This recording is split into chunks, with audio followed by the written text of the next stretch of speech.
Welcome to the Life Giver podcast. My name is Corey Weathers, and I am so excited to share with you as a finale to the 2018 series, a Life Giver story that is really important to me. And I'm so honored to bring Heather Turner onto the podcast and onto the Facebook page too, because this is going to be a video that we're going to be specially sharing on Facebook as well. And so I'm going to tell you all about Heather here in just a minute, but I just wanted to say welcome, Heather.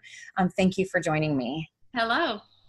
We are so excited to have you here. This episode, if you will, or this conversation is all about your story and how it's being portrayed currently. You are the wife of an active duty Army chaplain currently, but there is a movie called Indivisible that's coming out October 26, 2018, just in case you're watching or listening to this much later, that is based off of your story and your marriage. And it's a vulnerable story. It's a story that all of us can relate to, especially those of us that are in the military, or even some of our first responder couples that maybe we'll talk about a little bit later here.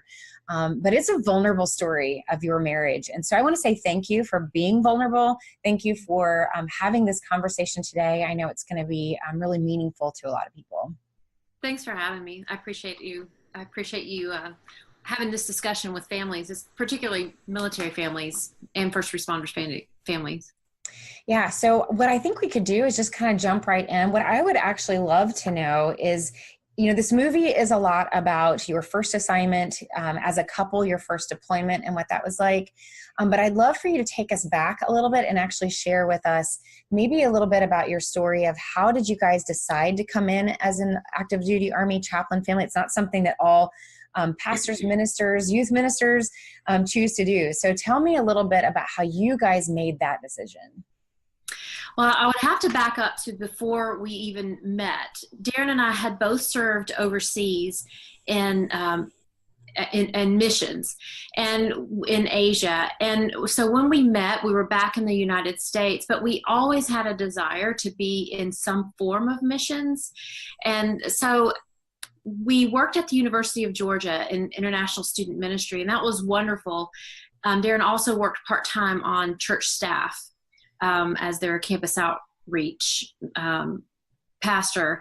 And, as we grew older and we started having kids, we started thinking, I just don't know if this is our long-term fit to be on a college campus. We were getting older and the students were getting younger. At the same time, 9/11 happened.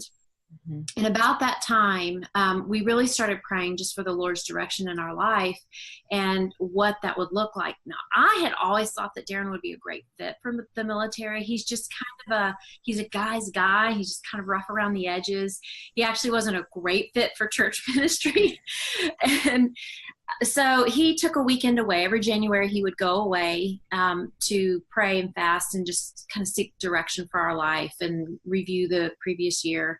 And while he was praying, he just felt like the Lord kept bringing up this issue of going into the military. And at that point, we didn't even know in what capacity.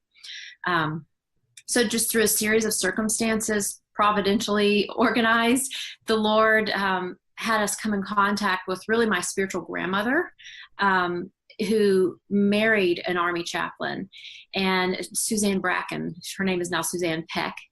And so we got in touch with them. They invited us up, shared about what it meant to be a chaplain in the military. And so we walked away from that weekend really feeling confirmed that that's what we would pursue. So we sold our house, sold everything we had, and went off to graduate school. Well, this is such a common story that I hear. I know it's definitely true in our marriage, but what I hear from other chaplain families, that there's nothing wrong with obviously doing ministry in church settings and organizations and nonprofits and that sort of thing. But there's something about the calling of an Army chaplain or military chaplain that requires this kind of grittiness, if you will, or this calling to kind of really do life among military families and do something a little bit different. I know that was a huge factor in our own decision.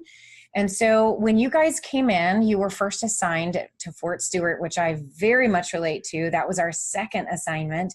Really? Yes. Where we also went through a deployment at Fort Stewart. So I must say, I've already had a chance to screen the movie. It's a fantastic movie, very well done. And if I can actually just say too, I know military families, we tend to be really particular about how movies are done, especially if it's about military. But I was really pleased as a military spouse. I was really pleased with the overall quality of the movie and how careful they were with the military lifestyle and some of those specifics. But for this movie, for this stage of your life, it's really talking about this first entry into the military community, your first assignment, which turned into your first deployment as well. And so I affectionately know Fort Stewart as the Marne Express. I'm not sure if it was described as that for you back then. No. No, it definitely was, it's not as intense as Fort Bragg is, but it is definitely an intense place to be, yes, where there's lots of deployment rotations happening. So talk with us a little bit about what that was like for you to come into that first assignment, going from college ministry into military ministry. We were truly deer in headlights. Neither of us had any family experience. We knew no one who'd served in the military. So Darren likes to say that he didn't even know how to spell lieutenant when he first came in. And so we signed in February, which they deployed in May. So as they were ramping up to go to, they went to JRTC locally because they didn't have enough time to go out west. They were starting to have the pre-deployment briefs. It's just where they start to prepare families for what to expect and just getting all of your affairs in order before you leave. And our commander was not married. And so they were asking for FRG leaders. I didn't really even know what FRG was, but I was so excited to jump in and help that I raised my hand. And so I really accidentally volunteered to be an FRG leader, and which I would never trade now because I learned so much and those friendships are so dear. So yeah, he deployed just a few months after we settled in. And by this point, we had 3 children. So Ellie was 6, Samuel was 4, and Mary Beth was 10 months. And so we jumped in with both feet. It was very accurately portrayed that we were, young and green, and Darren is just gung-ho, and I'm just gung-ho, and we're going to save the world. Mm-hmm. And so quickly, just right at the beginning of that deployment, that summer is when it was just a very bad summer. They started pushing south of Baghdad off the main fobs, out to the villages where they were living and staying, into what they called mini fobs. Mm-hmm. And so that's when they started experiencing a lot of casualties and injuries. Now, I also had the experience of serving on a care team, on a GO team. Was that something that you also had a chance to participate in as the FRG leader, really working with some of those families who had lost soldiers?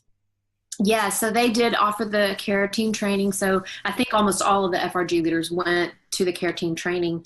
And so, yeah, it was great training, and it's just really tough because, you're kind of the liaison from the time that they get the knock on the door to find out that, their spouse has passed. For some of them may take days before their family can arrive or their help can arrive. So they do just need, in some ways, just, practical boots on the ground support of who's going to go pick up the kids after school. I was supposed to have, a meeting with the kids at teacher, and there are just all these very practical things, not to mention, of course, meals and things like that. Mm-hmm. But it's heart-wrenching because you're experiencing what they're in when it's very fresh, within hours of them finding out. And I think the hardest part for me was, or the hardest one of those for me was going to a house where there were children at home at the time. Mm-hmm. And it was a 12-year-old daughter, and no one could find her. And so we're looking around the house, and we open the coat closet to find her sitting in the floor of the closet, and she's got her dad's boots with her, and she's hiding in the closet, just trying to process what is happening all around her right now. And so it's very heavy. And we lost 19 guys that deployment and had 99 serious injuries. So it felt like it was just constant. That is a significant level of loss to go through during a deployment. And, I relate so much to what you're saying. It is I didn't know how to describe it. other than calling it sacred spaces, is what my husband and I had to because there was something about being that care team leader or being that person that sits with those families that is such a sacred space. Like, it is such a sacred moment. Yes. That few people understand the intensity, the honor, really, the honor to be in that spot and to sit with someone in the first moments of their grief. And to also have to manage so much of what's going on inside you as well. Right. All I can say is that it's a huge honor to be a part of that. And it's definitely a life changer. And so I know that for you, I mean, significant loss that we'll talk about your husband here in just a second and what some of his duties were as a chaplain during that deployment. But this was a significant experience for you to go through this deployment as an FRG leader, walking through just life and grief and loss with a lot of these families. So what was that like for you during the deployment? What changed in you while Darren was away? I think what changed in me was just a sense of an ownership of the choice we'd made to go into the military. And, before it was always his career and I just took care of the kids. But with this, it was just very different. And those moments of working with the other women in leadership, but also walking through those sacred moments with people who are experiencing that, really, it became mine too. And it became not just his job or his vision. This was I was very much invested now in our life and in his ministry. It was our ministry now. Because you had a lot of your own opportunity to serve in your own way while he was gone. And so this really does become us as a couple, what you are doing for service members during deployment, what I'm doing for families back at home. And it really is an us thing, isn't it? Yeah, definitely. Yeah, more than any other thing we'd experienced before. And so for those who are listening who may not be familiar with all of what a chaplain does, they do a whole lot more than just counseling and maybe preaching in a chapel. So share with everybody a little bit of what Darren was doing during this deployment while you guys were apart.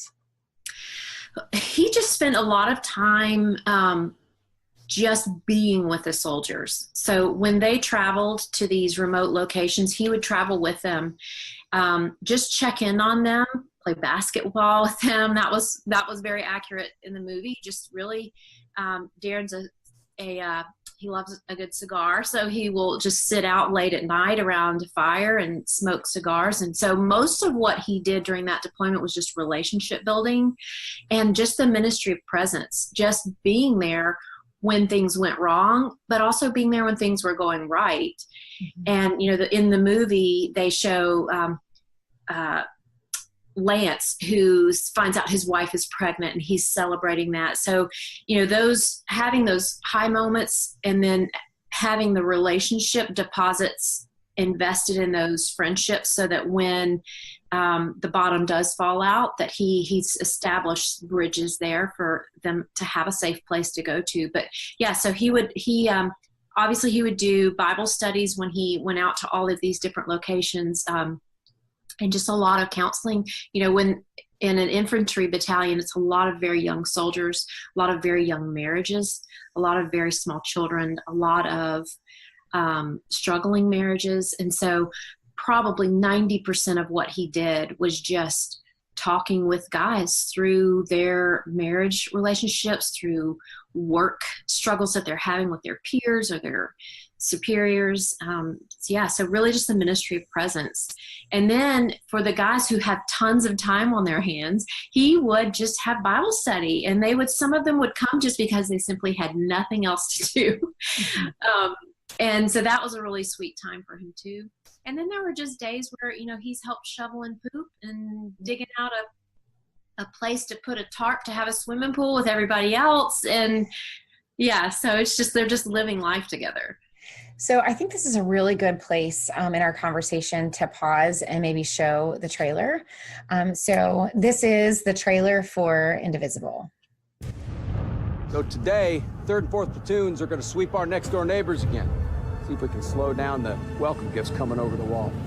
Hoo-ah! Hoo-ah! I'd like for you to have more non-combat experience first, but a military-wide shortage of chaplains says otherwise. Well, I signed up to be where the need is, sir. 15 months without this face. Get out! We've got to move! Head down the northeast corner! You're gonna be okay. They can call it the family readiness group, but nobody's ever really ready.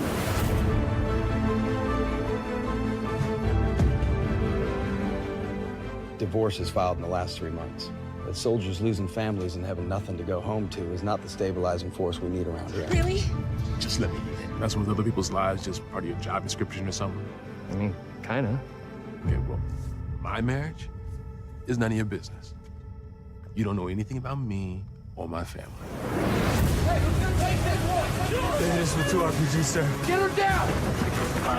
Couldn't save her, Chaplain. So I guess do whatever it is you do. I just feel like there's something more that's happening between us. It's not between you two. It's between you two and that war. Oh, we got 2 on the rooftop. Get us out of here! Take them out! I trusted in God to protect those men, and he did.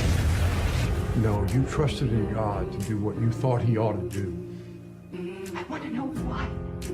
I want to know why you somehow have it in you to show up for those men when you refuse to do it for your own wife and kids. Those men need me. I need you.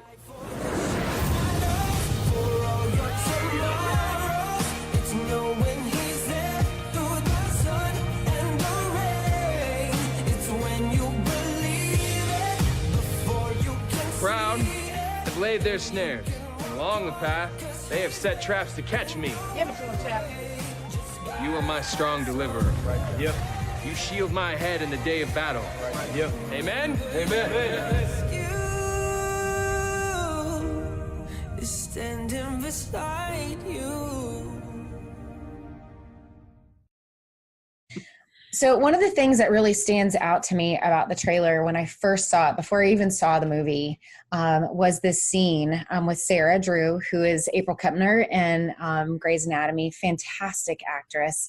There's a scene where she's in the kitchen, well, they're in a kitchen, and they have this breakdown moment. This is after the deployment. This is, and again, I have to say, going back in the movie, we were just talking about deployment and how Heather and Darren had very different experiences during their deployment. And the movie does, honestly, Heather, a fantastic job of showing what it's like for a military couple to go through a deployment. Just that back and forth experience of what both of you could be going through in a day. So before we touch on that kitchen scene, let's talk about what was your experience of maybe watching the movie on that deployment section, because that really resonated with me. Like I've had those, conversations with my husband where he couldn't take the call when I really needed to talk. And so what was that like for you to watch that?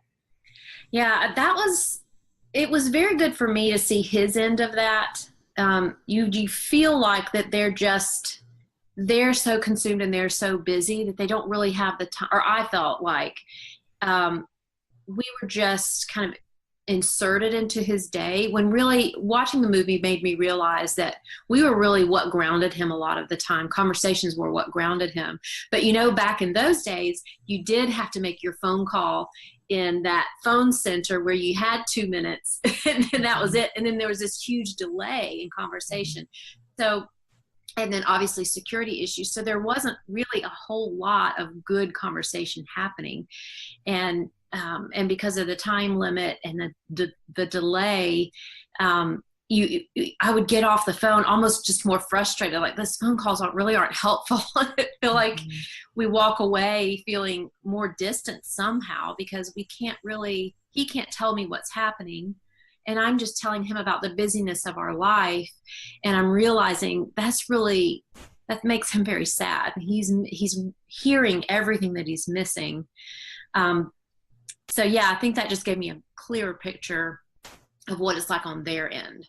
Well, and what I loved about this so much is that there are so many movies out that talk about what it's like for the service member's perspective. A lot of people are drawn to war movies where you're seeing combat and you're seeing really heroic actions, which I think is very important for America to be able to see and honor and respect. But there are so few depictions or so few movies or TV shows that really do a great job of showing what it's like for families back at home and how that dynamic really kind of comes together and collides when you talk about reintegration. And so when you talk reintegration being when that military member comes home and the family is there to greet them, and then how do you establish this new normal of trying to live together again after so long of being apart and after you both have been through something so significant and life-changing. So let's talk about that kitchen scene for just a minute. I know that some movies is often scripting, but I will tell you that kitchen scene felt very familiar from a marriage perspective, from a ministry perspective. And so reintegration was obviously very difficult for you guys. Yeah, the movie was great. And honestly, Darren and I feel like the movie made us look more noble in our struggle, that he was just really trying to serve his guys, and I was really trying to serve him. The reality of it is that we both just had just emotionally what you talked about, combat fatigue. We were both just so exhausted emotionally and so spent emotionally that we really just had very little to give each other, little patience, little understanding, little compassion. And so he came home very, very angry. And for him, that comes out very condescending and kind of know-it-all. So we would come to the point where I'm loading the dishwasher and he would come and reload the dishwasher and then fuss at me because I wasn't doing it right. Mm-hmm. Or, one night I made a meal and he was so angry that I had chosen the wrong kind of bread. He threw the whole meal in the trash can. And, his temper was disproportionate with the kids. The punishment was not proportionate with the offense with the kids. So at this point, I am now no longer allegiant. I'm now no longer allied to him. It's like us and the kids against him. And so now we're not fighting for each other. We're fighting against each other. And I'm trying to change his behavior and trying to force him to talk to me and trying to force him to deal with these issues. He just really wants nothing to do with us because my grappling at him was just overwhelming. And my expectations were not realistic for what I thought should be happening between the two of us. And so what was it like from his perspective? What would he say if you were here? What would he say now that he was really hoping from his family? Did he feel misunderstood? Did he feel like he had a place to really process what he had gone through during a deployment? What was going on for him? He would say, and he's very hard on himself, but he would say that he just came back very focused, self-centered, focused on himself. He'd spent 15 months thinking about, worrying about, being in charge of no one but himself. And so he would say he came back just fully self-absorbed. And he would also say that he had really drunk the Kool-Aid as far as his identity. And, it was no longer his identity in Christ or his identity as a husband or a dad. He really started to embrace this idea that he was in the Army and he was a chaplain and he was a soldier. And so now really that's what he was clinging to for his identity and his safety and his comfort. So in his mind, he would say, we just had nothing to offer him at that point. So he wasn't looking for anything from us. And the one thing he was getting from us was very stressful, which is the kids clamoring for his attention, me clamoring for something, he wasn't quite sure what I wanted from him. And honestly, he just was never home. And I would sit him down and say, we really have to talk about these issues. Our marriage is struggling and I don't know what's going on. And he would look at his watch and say, sorry, I've got to go for a run. Mm-hmm. And he would just be gone. And so he was just absent. That's really what I think he would say and was definitely true. So there's so many things about what you're saying that I think military couples and military spouses would relate to. In fact, I hear from a lot of service members that when they go through, especially a longer deployment, that they really find themselves without even realizing it, getting into this place where they are only taking care of themselves. They're only mindful of when they need to eat and where they need to go and what time they want to go to sleep. And so I remember actually visiting service members on an aircraft carrier and having this conversation with them where they were saying, we just get to a point where, I mean, there's no children running around here. So you even stop paying attention to what might be a safety hazard for children because you just get used to taking care of yourself. Right. And so there's so many military couples that would listen to what you're saying and go, we have had that dynamic where understandably a service member comes home, whether they're a chaplain or whatever their MOS is, they come home and they've been in this mode, this pattern for so long, it's hard to readjust into family life, into kids and family meals and, everybody eating the same thing and him not just choosing what he wants to eat. And what is it about dishwashers? It's all about usually dishwashers is where the arguments happen every time, it's like the battleground of marriage and laundry. It's amazing. That's what I hear the most is a dishwasher. My husband and I had an argument over a water bottle, because I had my water bottle on the nightstand in a certain place and didn't even realize that's always where I kept it. So why should you move it? So right. It is a very stressful, intense time. And this is, if I can remind everybody, this is also back when our deployments were longer. Now our deployments are 6 months, 9 months, but this is when we're going 12 months, 15 months. So how long was that deployment for you guys? That was a 15-month deployment, so and they're threatening 18. I know, and it never occurs to you when you feel like you know someone so well, because they tell you to expect these things when they deploy, and even the chaplain will brief the soldiers before they come home to expect these things. But when you know someone so well, you just cannot imagine that a person can change so much in such a short amount of time. Both of us change so much. And no matter what you're told or how well you're trained, I just don't think you get it until you actually experience it. And you walk that road and that person comes in the door and you realize we both have changed so much. It's as if we're going to have to figure out how to be married all over again. So true. And you're right. 15 months is so long to have to redo that. And so you bring up a really interesting point in the fact that your husband is a chaplain. And I know in sharing my own story, what I often hear from people is I had no idea what goes on in a chaplain marriage. So many people accidentally, not on purpose, because the role of the chaplain is that we go to the chaplain for counsel. We go to the chaplain for marriage advice. We go to the chaplain when we're struggling with trauma or we're not dealing well, coming back home. That so few people think about what that might be like for a chaplain to come home from a deployment, that they're human too. And so I was so overjoyed to see this movie come out about a chaplain couple, because I think it does tell the story of what a military couple goes through, but specifically that people of faith, people that are in leadership positions can also struggle, and what an incredible message that is. And so I want to say thank you to both of you for being so vulnerable and sharing that message. It's not always easy to do that because you want people to feel like they can continue to come to you for help. But sometimes the best help that we can offer is to be able to say, me too, that this is something that we all go through and that this is not easy for anyone. And so talk with everyone about the fact that he's a chaplain and maybe some of the things that he experienced from a faith perspective, or that both of you maybe experienced from a faith perspective. Because a lot of people would say, why would a chaplain couple go through this when they're supposed to have the faith to withstand it, right? I know that that's not necessarily true, but what was that experience like for you? I think for us, we had been believers. I had been a believer since 1991. This was 2007. So we'd grown quite a lot. We'd read all the right books. We'd been to all the right seminars. We'd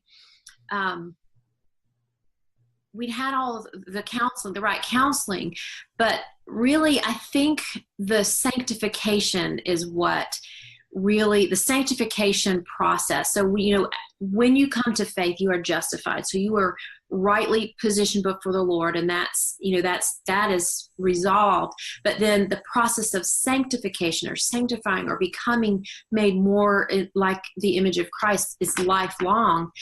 And for us, I would say, I really had so much to learn, and so did Darren, in terms of, for me particularly, just my view of marriage. and my view of suffering. And how that came together was just, I really had grown to worship a good marriage, or made that my idol. And so all of my efforts in my relationship with Darren and then with my kids was really to create what I had in mind was this ideal godly marriage and godly family. But inadvertently, I had really put that on the throne, and that was driving my self-worth as well. So when our marriage did well, I felt worthy. When my marriage did poorly, I felt like such a failure, and it would make me doubt, who I was as a person. And so when he came back and our marriage was so falling apart, and I share this with couples all the time, I'd gotten to the point where I felt like I'd made the biggest mistake of my life in marrying him. And so then I continuing to walk that down the road. If I can pause you just for a second, why do you think that you felt that way at that time? Because in my mind, everything I thought marriage was supposed to be was not happening. And everything I'd seen in other marriages happen that I thought, oh, that would never be me. That would never be us. That would never be me. All of it was happening to us. And so my conclusion was, and obviously this is Satan's lies that, creep in. But, my conclusion was we married the wrong people. We're so poorly suited for each other. And I'm not good enough.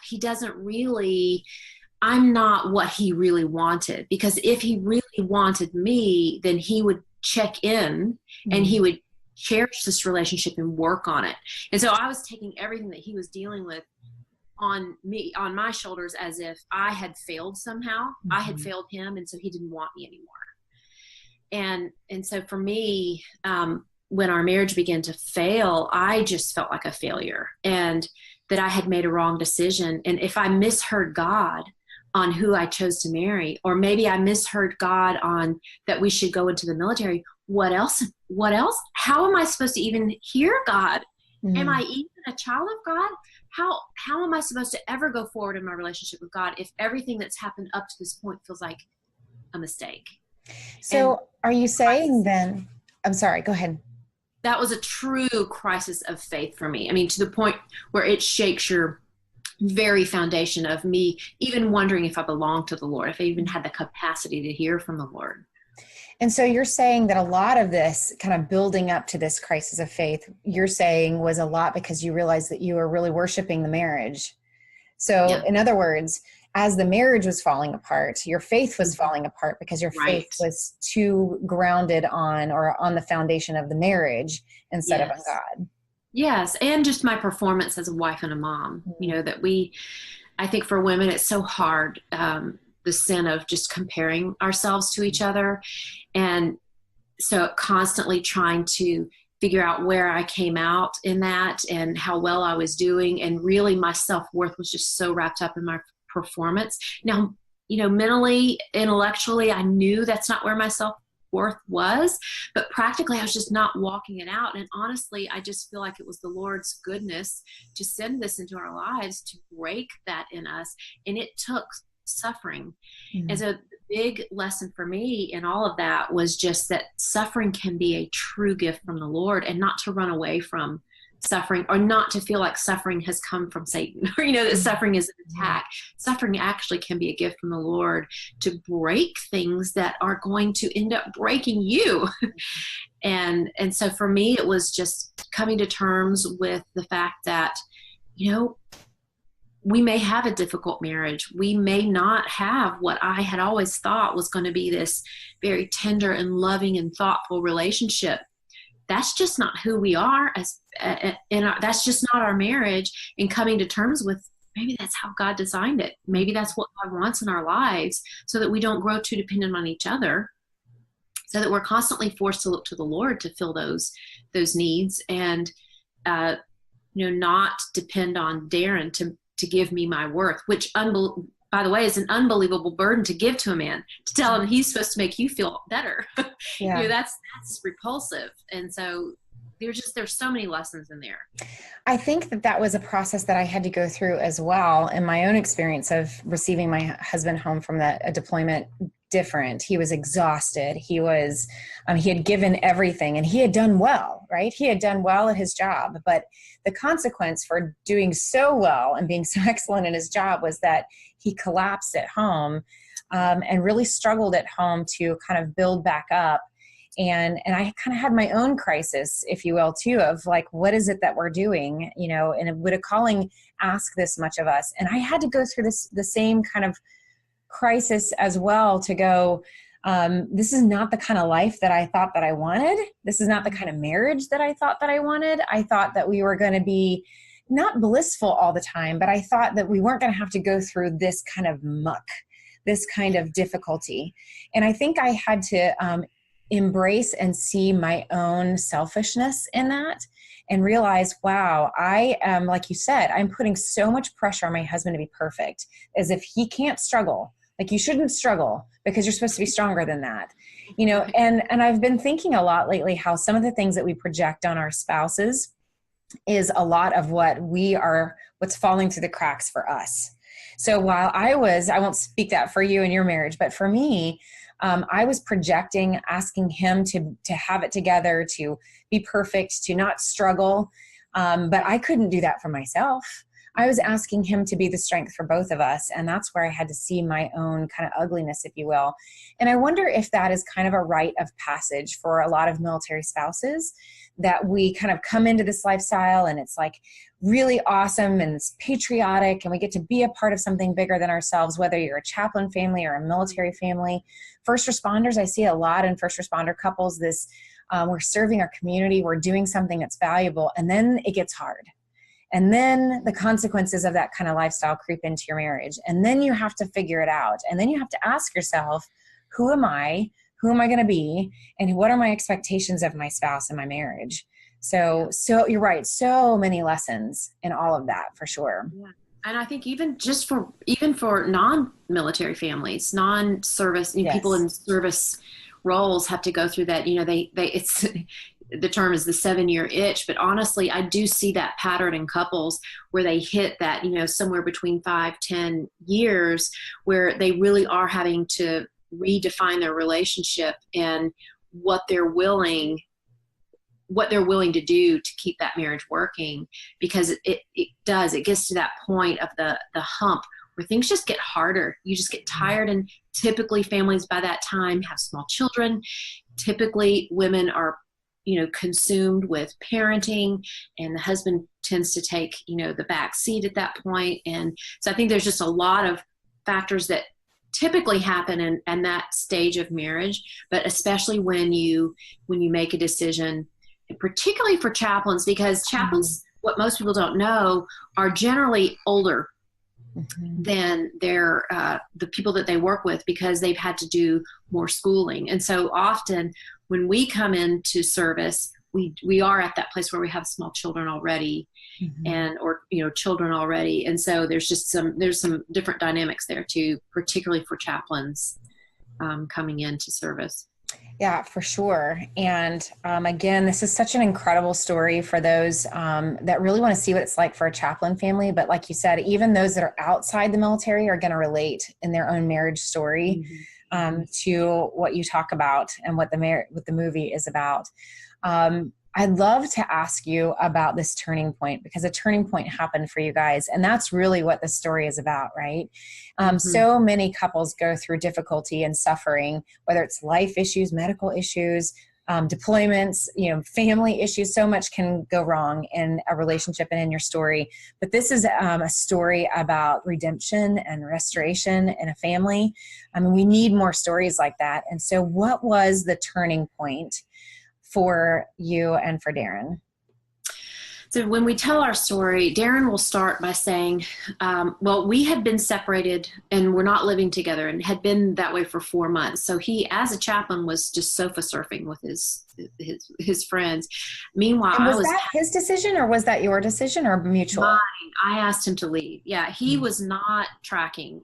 He was utterly, even though I had been saying for months, we have got, this is critical mass. When I told him, he left for airborne school, and I said, you know, this needs to be the beginning of us you deciding if you're willing to check back in with us and if you're willing to engage and figure out what's going on. You know, I wanted us to go to counseling. I wanted us, you know, I was just desperate to save our marriage. But by this point in our marriage, there had been so many promises that he had made and broken that I had been so crushed and so hurt that by this point, I was done. So when he left the house, in my mind, our marriage was over. I started packing our bags. I found a place to live back home. I opened my own credit cards, my own checking account. I truly was done with our marriage.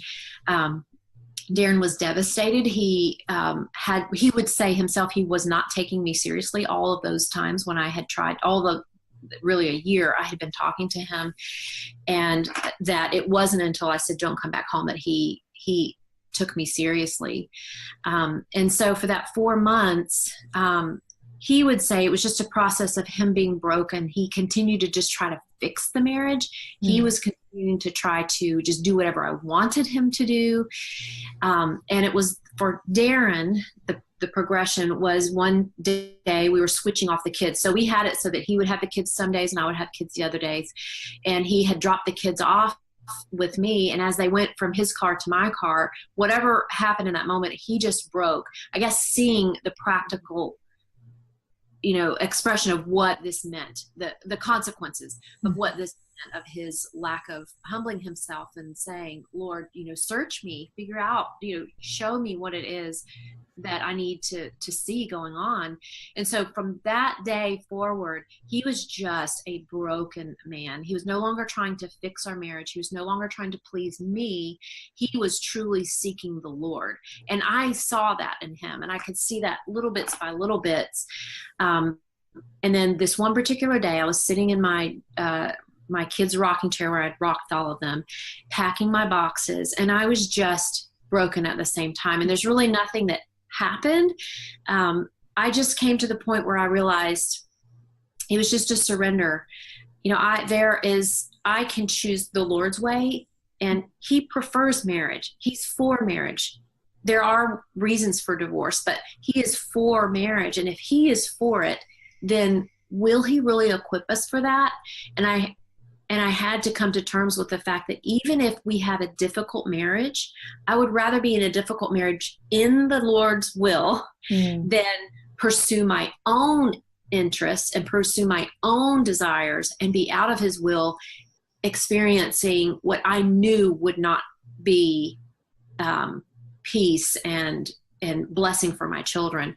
And so that day, I just surrendered, and I just said, I'm willing to walk this road of difficult marriage simply because you said that's what we should do. And it was as if blinders fell off my eyes in that moment, to where literally just that one baby step of obedience and that one baby step of surrender made the next step even easier, and made the truth even clearer, and made the next step even clearer. So it really only takes just one tiny baby step of surrender, and the Lord will meet you there. And he met me there. And so by the end of that afternoon, Darren had come home to the house to swap the kids out. He just walked in the room and just broke down in my arms. And that was it. I decided that day, we're going to work this out, for better or for worse. And my guide is no longer how I feel about our marriage. My guide is no longer how well I perform in this marriage. My guide from here on out is, I will do this as unto the Lord, regardless of what the outcome is. And so that was our turning point. So slowly I began to warm to him, but it truly took a full year for my emotions to catch up with my willful decision. So he moved back into the house. We did get out of the Army for a year, and he resigned his commission. For people that don't know what that means, that he quit, which is a really, really big deal. He resigned his commission. We moved back to Atlanta for a year. We got under some really good counseling care. We got involved in a really good church, and we just spent that year really getting to know each other again under new terms of we're okay if neither of us gets it right. And that's not what we're going to look for anymore, is for the other one to get it right for our sake. But it took a full year before I had those warm fuzzies and was glad that we were back together kind of emotions. So it was a very long process. But I can say on the other side of it, our relationship now is so much richer, so much more. This is genuine agape love for each other now. And if I can point out and just stress, because you're stressing it as well, and I just want to like back that up, that what you're saying is that you decided to pursue your marriage even though you didn't feel like it. That Exactly. You went after your marriage because you felt like it was what God was calling you to do, that God was for marriage, that he had not released you and given you those grounds for divorce, and that you trusted that a God that could provide for you and strengthen you and show you these steps. And that, again, this was a full year before you emotionally felt those feelings probably of security or emotional stability and maybe that connection coming back again, but that you chose obedience within a safe relationship. So if I can just stress that caveat just for a second, that there might be those that are listening that are maybe not in a safe relationship, where if there's any abuse or if there's anything that's destructive in your marriage that causes you to feel that you are not physically safe, that we would encourage you to get that professional help.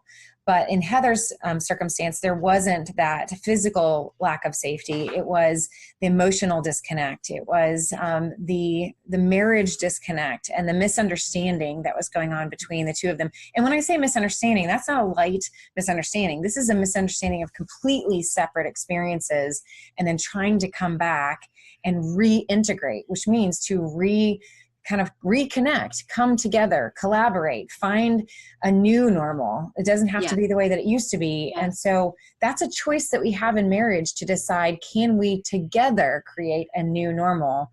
Yes. But that takes a lot of selfless sacrifice to go. I know from a spouse perspective, self-sacrifice to go, maybe I don't have it all right. Maybe my way of working with the kids isn't the only way. Maybe my way of doing the dishwasher isn't the best way all the time. But really a lot of that self-sacrifice to go, even though I don't feel like loving you, I'm going to choose to act like I love you. Would that be an okay way to say it? Absolutely. Yeah. And it's, I've never believed in the statement, fake it till you make it. But in the case of obedience, and particularly in marriage, just the practice of making loving choices, making choices to be kind and to serve another person, it really does have a formative effect on your heart. Obviously has to be from the inside out, the work of the Holy Spirit in your heart. But like I said, that first choice, that first decision to surrender does bring clarity to the truth, and does bring clarity and the power to make that next good choice to love your spouse. And the Lord's promises are true. He does equip us for what he's called us for. And so he will restore all of those other parts of that relationship. But for me, and what we needed to learn, for me, I just had a lot of growing up to do and not living by my emotions. And so this was the journey that the Lord had for me in order to sort that issue out. And may look very different for someone else, but for me, and for the Lord to bless me with a truly beautiful marriage, he knew that he had to take that false foundation away from me. And as painful as it was, I'm so thankful. And I still try to crawl back up on that foundation all the time. And so it's a constant constant crushing. And, we still are just difficult people. We're not one of those couples that just get along. We're both very strong-willed people, or, very opinionated people. And so it's just a constant work in our lives. But now we see each other not as each other's enemies, but as each other's battle buddy in it now, that we're fighting for each other, not against each other. usually. All right. And I also appreciate the fact that you're saying that this wasn't something that just one person had to work on, that both of you had to show up for your marriage. So often I hear military spouses and first responder spouses that will say, you know, I just want him to go first. Like, I'm tired. I'm doing all the work. I'm watching the kids. I'm, you know, asking for the marriage counseling. I'm, you know, asking for the Bible study, or I'm asking for things to change. And then you reach that point and you just kind of accept the resentment instead and the bitterness, and you just go, you know what, I'm tired, you go. Yeah. And what your story and your message is really about two people who decided that they wanted to be for each other, and that two people came together to work on that. But I'm hearing also, Heather, that you took responsibility for your side of it and said, I'm going to choose to be obedient, and that I don't have control over Darren's decisions. Yeah, and then it's so funny. The commander's wife during that deployment had us all T-shirts made for the FRG leaders, and it said, "Put your big girl panties on." Yes. And so, as you're talking, I'm thinking, yeah. In your marriage, sometimes you got to put your big girl panties on and realize the same Holy Spirit that He gave your husband to rise up to the occasion, He gave you too to rise to the occasion, and you know that's why two are better than one, because sometimes he can't. He's down, and you've got to be the one who is going to seek the Lord on behalf of each other. And you know, I want Darren to be the rescuer and the protector, but the reality is God gave us to each other to be that for each other. And sometimes he's taking the lead in that fight, and he's just dragging me, you know, unwillingly by one arm. And sometimes, you know, spiritually that it's the other way around. And yeah, I think you're exactly right. You're exactly right. So this movie that's now coming out, strange, I'm sure, to have your life, you know, even remotely portrayed on a screen, with fantastic actors that did such a great job respecting your story. You know, I think I want to ask, what is your overall message? As couples are going to see this movie, what would you want them to walk away with? I would love for couples to walk away feeling the freedom to be broken, and feeling the freedom to share their deepest fears and insecurities about their marriage, about their parenting, about their relationships in general. I mean, we have so many relationships that people would no longer, especially people of faith, Christians particularly, would no longer feel like that they have to maintain this false sense of having arrived, because none of us have arrived until we shed these cumbersome bodies. And so I really hope that people walk out of that theater and will turn to their spouse or turn to their parent, whoever, and say, you know what, I'm broken and I don't know what to do. I don't know where to go from here. And I'm broken and hopeless. And until you get to that point, I don't think that you are able to take the next step of walking through healing and the process of working on it. So I really just hope people will find security in knowing that brokenness can be a blessing, and that brokenness is a beautiful thing. And that's where, you know, beauty comes from the ashes of those broken things, and being secure enough in the Lord that He can handle that. He can handle your admission because He already knows it. And not running from the fear that this was the biggest mistake of my life, and it cannot be turned around and it cannot be repaired, because that's just not true. If anyone was at the place of disrepair, I would say I was there, I was gone, and I was done. I had no desire to continue in that relationship. And so if the Lord can restore my heart from the dark place that it was, then there is hope for anyone out there. And I think if you're going to go out and see this movie, it comes out October 26th. My encouragement would be to make it a date night, to really go out as a couple and watch this movie together, and to not just go see the movie and then, you know, that's it, go home, but to really allow yourself some kind of cushion where you can go and see the movie and then have a place of conversation. Go out for coffee or get a cup of coffee and sit in the car. I can't tell you how many times my husband and I have seen a very a vulnerable movie that really moved us both. And we just sat in the car for hours and just talked about how did that impact our perspectives. And so this is one of those movies that I would highly encourage those listening to don't just go to this movie flippantly. Go to it with intentionality, that it can start conversation for your marriage, that it might be able to give you some words in your communication that you maybe didn't have before. But I do believe that it's going to set your hearts in the right place to have that healthy conversation. Because like Heather is saying, it is a movie about restoration. It's a hopeful movie for your marriage. And so if you're looking for hope, if you're looking for a direction, if you're looking for a good story that's true, that can remind you that your marriage can turn around, even if you don't know how to do it, that this movie can be a discussion starter for what that can look like for your life. So Heather, thank you for just sharing your story, for joining me today, for sharing the vulnerability of your own walk of faith and how it's gone through this roller coaster ride. I think that's accurate of almost everybody. For those that might be listening that are chaplain families, I can't stress to you enough, coming from two chaplain spouses, how important it is to take care of your own faith system, to take care of your own relationship with God, to know that you don't have to be perfect, that your marriage doesn't have to be perfect, and for goodness sake, your spouse does not have to be perfect either. And that we are all in this together, and that we can provide stories of hope based off of our authenticity of what our walk with God is like. That can sometimes be the best ministry that's out there. Thanks for listening to the Life Giver podcast.